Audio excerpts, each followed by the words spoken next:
ஸ்ரீ குருப்யோ நமः. சர்வம் நீ காண்பர் அனைவருக்கும் வணக்கம். ஸ்ரீ உமா மகேஸ்வர ஸ்தோத்திர பாராயணம் மற்றும் பாராயண பலன்கள் பற்றி இந்த பதிவில் காண்போம். ஸ்ரீ உமா மகேஸ்வர ஸ்தோத்திரம் சிவபெருமானையும் பார்வதி தேவியையும் இணைந்து போற்றி வணங்கும் ஸ்தோத்திரமாகும். இந்த ஸ்தோத்திரம் ஆதிசங்கர பகவத் பாதாள் இயற்றியதாகும். இந்த 12 ஸ்லோகங்களை காலை மதியம் மாலை என 3 வேளைகளிலும் சிவபெருமானையும் பார்வதி தேவியையும் நினைத்து பக்தியுடன் பாராயணம் செய்பவர்கள் எல்லா ஐஸ்வர்யத்தையும் சுப பலன்களையும் அடைவார்கள். மேலும் 100 ஆண்டுகள் வாழ்ந்து பின் இறுதியில் சிவலோகம் அடைவார்கள்.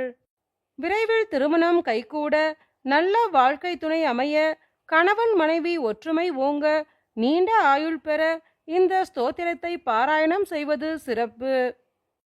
ஸ்ரீ உமா மகேஸ்வர ஸ்தோத்திரம்.